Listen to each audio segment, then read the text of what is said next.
Hi, I'm Coach Corey Wayne, and this is my video coaching newsletter. And the topic of today's newsletter is going to be overcoming relationship failures, insecurities, and self doubt. Well, I got two different emails that I'm going to go through with you today, and both of these emails bring up an issue that, quite frankly, most people tend to have and often don't really realize it. And so, what happens is we determine or we place the conditions upon our happiness as being dependent upon the love or acceptance of other people. And when you rely on other people behaving or reacting in the way you expect, you often are going to be disappointed.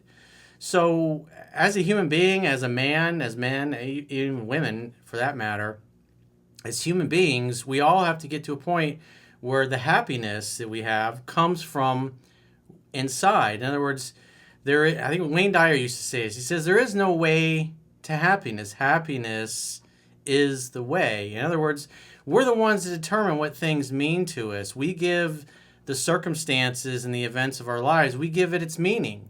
And most people oftentimes are going to put a disempowering meaning on the things that are happening in life. And obviously both of these guys are having women in their lives not react or behave the way they expected them or wanted them to.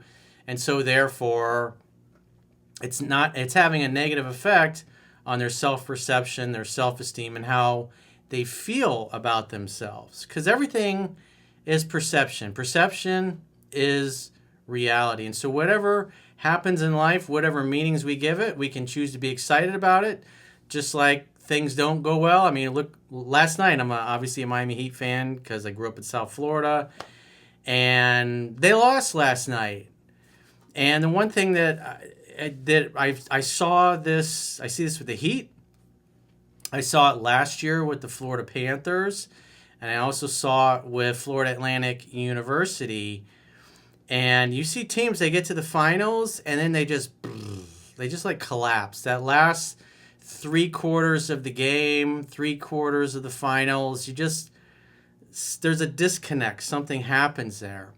And so it reminds me, I saw an interview, and if you guys remember back when Dwayne Wade, LeBron James, Chris Bosh all came together to form a super team, if you will, the Miami Heat back in the 2010 to 2014, basically. After that first season, they were playing the Mavericks and in the finals. And you could just tell, and you could even watch the body language. Like LeBron was like, he's like looking around, and he's like waiting for somebody else to bail him out, to come and save the day, if you will. And in every team, there's got to be somebody that's the guy, that's the man, the guy that takes the keys. Like Michael Jordan, obviously, he was the man. When Bill Russell was playing, the great Bill Russell, the greatest of all time, he was the man.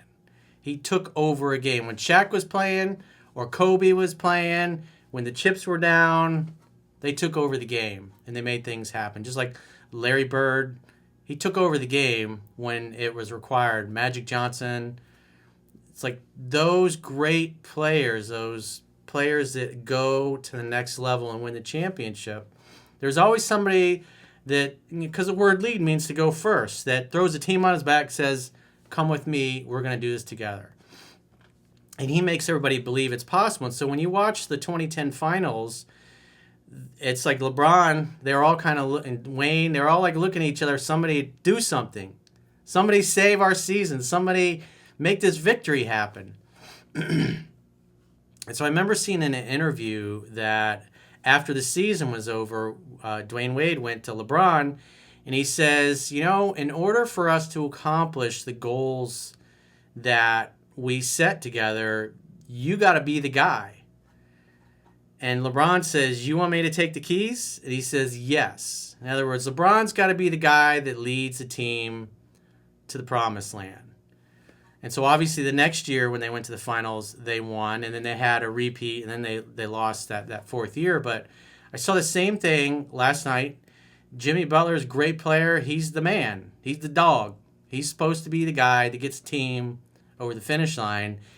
And in he had some great spurts at the end there, but like when it really mattered most in those final few minutes, he kind of became the invisible man. It was kind of, you just see his body language. It's like he's waiting for somebody to come bail him out. Instead of being the guy that just absolutely dominates and takes over a game that crushes the other team's belief. Because what you want to do is you want to make the other team believe like, oh man, we can't beat these guys. And so like this past year, because obviously FAU, Florida Atlantic University, went to the Final Four, and I saw the same thing. Like they were doing great that first half, and then just they were all looking around for somebody to take over, and nobody did, and they lost. And I saw the same thing with like last year, especially the Panthers team. And this year they've got what's his name, Kachuk there, and he's the man. They might come up sometimes, and he's going around to the other guys in a team, telling them what to do, giving them pep talks. It's that if they're going to win this year, because they're playing in tonight, but they're on the verge of being eliminated as well. They can't lose any more games. But it's going to be on him, and so they got further this year than they did last year because they got that leader. And it's as disappointing it was to see Jimmy Butler kind of disappear in those final minutes because he had some great moments, but it's like he's got to be the guy. He's got to be LeBron James. He's got to be Michael Jordan, Kobe Bryant. There's got to be somebody that takes over the game and just dominates. And because when everybody else sees that your top guy is dominating, it makes it easier for everybody else. When your top guy disappears in the final minutes and everybody's looking at each other like somebody's got to handle this, it's so. Back to our email here, it's all like it boils down to self-perception, what you believe you are capable of. There was a very famous game that Michael Jordan was playing. I don't know if it was the early 90s or it was still the 80s, but he had the flu. He had a bad fever, and the finals weren't going well, or the game wasn't going well. But he played unbelievable, had like one of his best games ever, even though he was absolutely miserable, had the flu, felt like crap. They literally like kind of carried him off the court after the game was over because he was just so spent. But it was a game of mental toughness, as the late, great Richard Marcinko, who was the founder of SEAL Team 6, said, is that you got to have testicular fortitude. And obviously that was lacking last night. And so I'm curious to see tonight, is Kachuk going to show up and lead the team to the promised land? Or are they going to come back like they've done the whole series? Or are they going to poof? Are they going to vanish? Is the leader of the team going to vanish when it matters most? And so back to our emails here, because this really, everything is a mindset in life. And especially when it comes to your success with women and the opposite sex, is because the number one most important thing that women find attractive in men is confidence. And when your confidence evaporates and they're able to diminish you, you're no longer the leader they can depend upon. And then that's when things start to come apart, because you are supposed to be the leader. So the key is managing your state, or as Tom Brady would say, getting yourself right emotionally after something has gone sideways, because shit's always going sideways in life or business, or just that's the way life is. It's, as Andy Andrews said, you're either in a crisis, coming out of a crisis, or headed for a crisis. That's life. And so we have to learn to get ourselves right emotionally when shit has just gone absolutely sideways, when we were hoping things are going to turn out differently. And so therefore you can't place your happiness, just like I can't place my happiness on the Miami Heat being champions, or the Panthers becoming champions, or the Miami Dolphins, for that matter, having a great season and going to the Super Bowl and winning. It's like you do. Most of the time you're going to be disappointed. I mean, the last time the Miami Dolphins went to the Super Bowl, I was in, ninth grade? It was back when you had David Woodley one year, and then the next year it was Dan Marino. It was like his first season. And everybody's like, oh, he'll be back next year. And they never went again. So it's definitely something to think about. So, all right, so let's get into our emails with that big, long diatribe I just went on there. He says, first guy says, hi, Corey, I purchased your book. He's talking about 3% Man, and I'm on the third time reading through it, heading into the fourth. And I have spent considerable time listening to your podcasts. My story was 2 failed marriages. One I left because of her abuse, and the other because she has a sex addiction, and is unable to be monogamous. Well, character is destiny. Can't turn a hoe into a housewife. That's part of the vetting process. Does this woman keep her word? Does she say what she means and mean what she says, or is she a bullshit artist? I'm not a big fan of bullshit artists, but there's a lot of them out there. And if you want to accomplish the thing, in other words, if you want to accomplish what you set out to do, your dream, your grandest goals and dreams, and reach your full potential, just like when D Wade went to LeBron, is like, you gotta take the keys of this team. You gotta lead us to the promised land. You gotta be the guy. I will subordinate my skills to you, and you will be the man.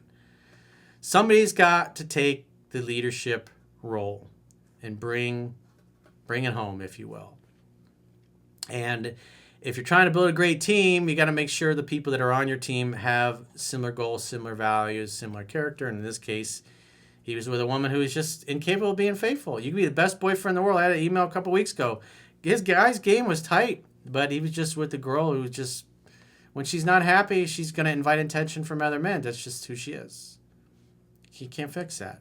You just have to understand as a man, oh, those are the girls for fun, the fuck buddy, friends with benefits, the hookup girls, the party girls. You hook up a few times, and then you're on to somebody else because you don't want to stick around with a girl. It's just, if you're looking to have a family or somebody that's loyal and faithful, you're not going to do it with a party girl. Party girls are fun. Party girls are to help you feel good about yourself, to help you develop your skills, to get good in the bedroom, to get good with women, but you don't try to wife up a hoe. Just you don't. So he says he went from that, and then he had 10 years of no dating to raise kids, and then getting into a committed relationship with a woman many have called a true narcissist, and then getting dumped after 6 months. I finally come to recognize my absolute failures in being in my masculine with this last woman and recognize that it actually said something about this woman, as she did try to help me learn how to treat a woman, how to seduce a woman, and most importantly, what behaviors turn a woman off. Well, us guys are very egocentric, and especially when it comes to women, we don't want to admit that we had a problem. I remember back in the day, back when I was in my late 20s, early 30s, and I was like this close to things really clicking for me. There were books and things I was reading. I remember Doc Love's The System was one of them. I would have things wrapped around that because I was so embarrassed. I didn't want anybody to see what I was reading. I didn't want to get questioned. I didn't want to admit that I, at the time, needed help with women. And for those of you guys that have recommended 3% Man to your friends and family, like, this thing will help you out, it's like most of the time people will not take you up on it. They won't listen. They won't be interested. That's why the title is 3% Man, because so few people, most people major in minor things. Most guys are just simply not willing to do what it takes to be successful. And so in this case, this woman's trying to help this guy, but his ego wouldn't let him take in anything she said. But, on the flip side, 9 times out of 10, when a woman gives you advice about dating or relationships anyways, it's the wrong thing to do. But like in this case here, she's in a relationship. She's telling him what she liked, and it sailed over his head. It didn't click for him until, obviously, now that he's reading my book. But it takes this guy having all these failures and things not going well, where he's like, okay, I've tried it my way, and it's not worked. I've not gotten the results I wanted. I got to do something different. I got to change my approach. And that's part of what successful people do, is they recognize when their approach is not working, and then they become open to learning new things. Just like I talked about mastering yourself when it came to marketing and figuring out how to do the business that I do now. I had to unlearn everything that made me successful in real estate, advertising on TV, because it was a different product, completely different price point, and expensive advertising is just not worthwhile when you're trying to sell a $30 book.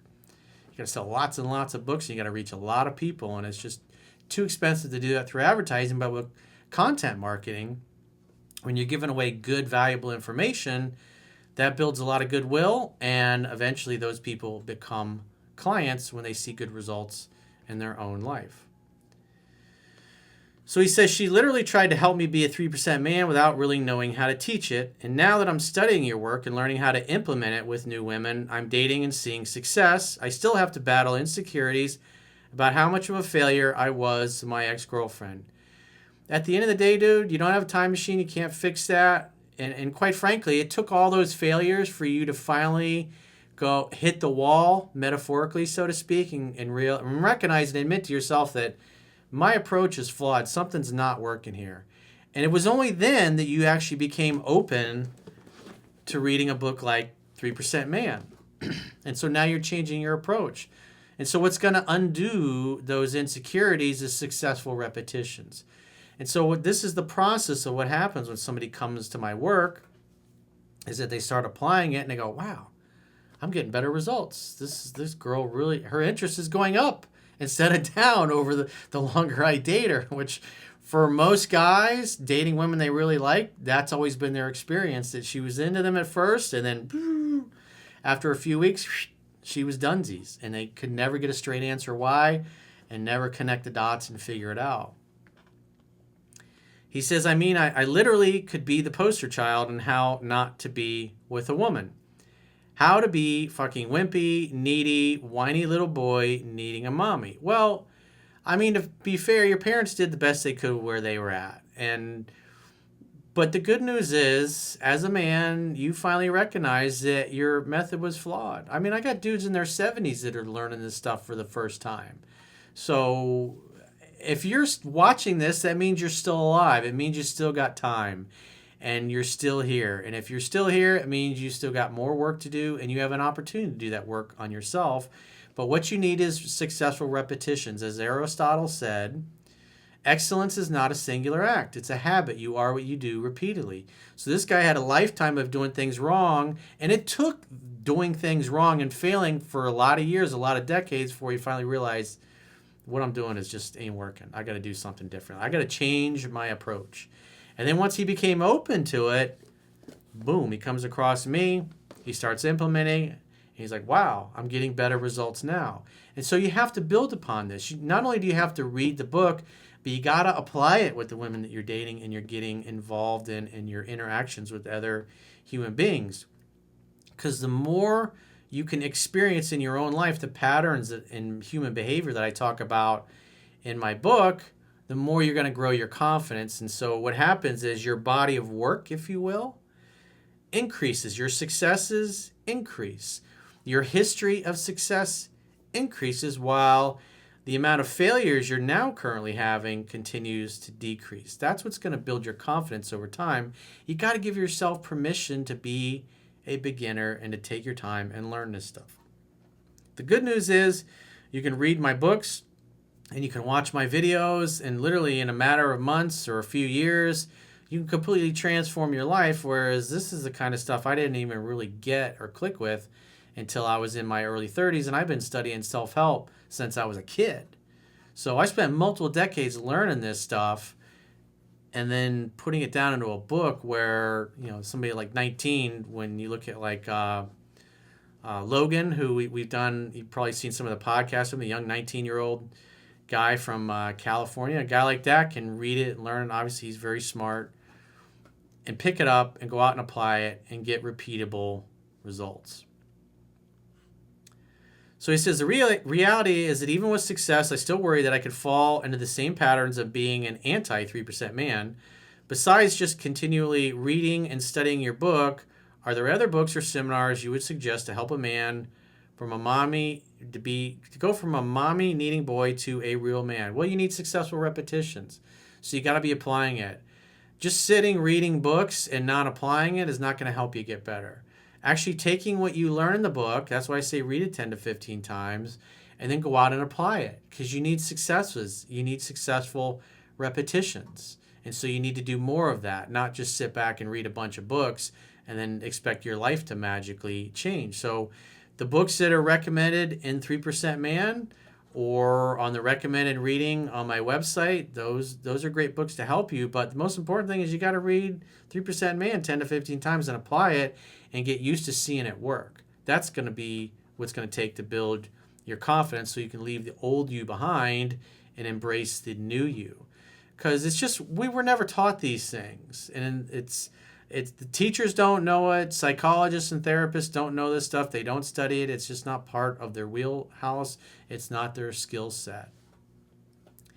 And so as a man, you got to find the answers. And the good news with the internet and YouTube, I didn't have all this stuff back in the day. I had to learn all this shit on my own, the hard way, trial and error, and only had a handful of people at the time that really said things that made sense and worked, because most of the books that were out there on dating and relationships were garbage. It's like the stuff that's out there now, I go and read it and I go, oh wow, that dude obviously read my book. And of course, I'm not even mentioned here. Like, he just figured all this out himself. I see my own words in their books, and they still don't even mention where they learned a lot of this stuff. But that's life. He says, just so you know, I'm a highly successful and world-renowned scientist who mountain bikes, gravel races, surfs, weightlifts, and is in top physical shape. I'm more than happy to beat the shit out of any guy that threatens me or my girl, so being fearful is not my style, only being fearful of losing a girl. Well, if you live in New York, I mean, you look at that poor guy, that former Marine, that this homeless derelict, drug addict was threatening people and women on there, and he put them in a chokehold, and then, of course, you get the news and the media go after him. And now the guy's getting prosecuted. So even when you are a good guy, or you live in a blue state and you use a gun to defend yourself, it's like, those far left DAs will prosecute you. And then they let the criminals out. That's part of what Marxism is. You leave the criminals in the street, and then you always got, we got to fix this problem. We got all this criminal activity. Just need to give up more of your freedoms, give me more control, and then I'll fix it for you.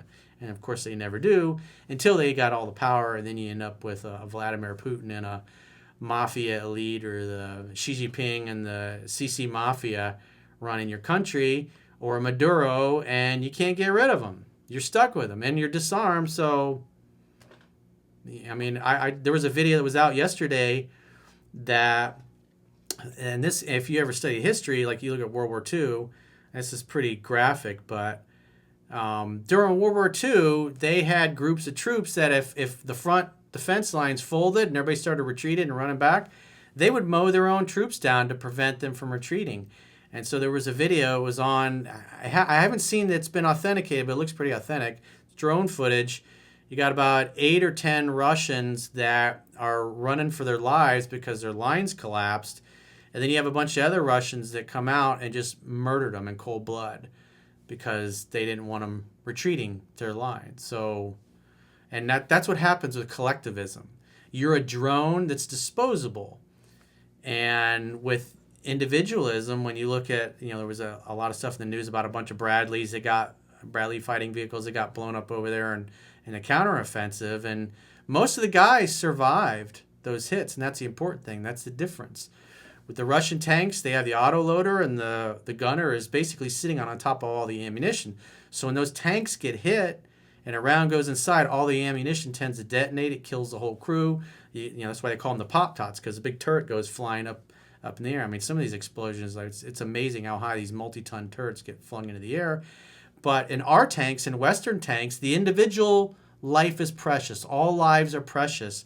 And so, therefore, we spend enormous amounts of money in R&D in making vehicles that when they get hit or they get blown up or they get struck by a rocket or a missile, anti-tank missile, the crew can survive. And then you just give them a new piece of equipment and they're right back in the fight. Whereas in Russia, they're just dead. So, anyways, I digress. Let's get back to our next email here. Email number 2, he says, "Hi, Corey. I have an amazing story to tell you. First things first, thanks for the amazing content you provide for us gentlemen. I sent an email a couple weeks ago about a girl I wanted to break up with. Update, I did it. I went back to the dating apps and started hanging out with my friends again. I'm hoping my email isn't too long, but I had an issue I hope you can make a video about. I'm 22, starting a new job at a bank in July, and I'm moving to my own place. I've been meeting up with and impressing a lot of women, and I ended up going to a bar with this girl that slid up into a Instagram story inviting me out for drinks. So she slid into your DMs. Nice. Last minute, she tells me she's bringing a close friend and a guy. You're like, oh. Maybe she knows you or knows of you. This is such an interesting turn of events here. The way this turns out is not like you expect.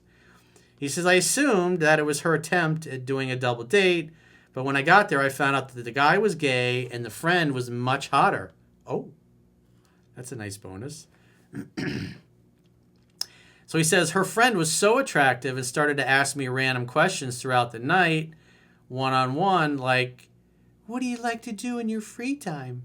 Which obviously is high interest. So you got 2 girls there and 1 heterosexual guy. Well, I mean, if you count the gay dude, then technically they got 3 girls interested in him. One of them just happens to be a gay man. But the odds are in his favor. So he's got the one he's going on the date with and her friend who's hotter, and she starts hitting on him. So it kind of, I wonder after all this is like, maybe the friend that slid into his DMs was just trying to make an introduction. I don't know, but it's interesting.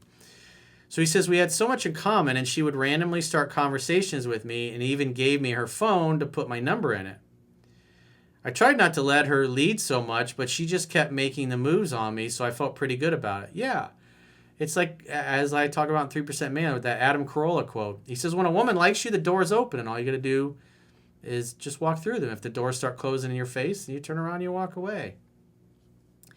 So he says, let's just say I ended up talking to the girl's friend the whole night, and the connection was amazing.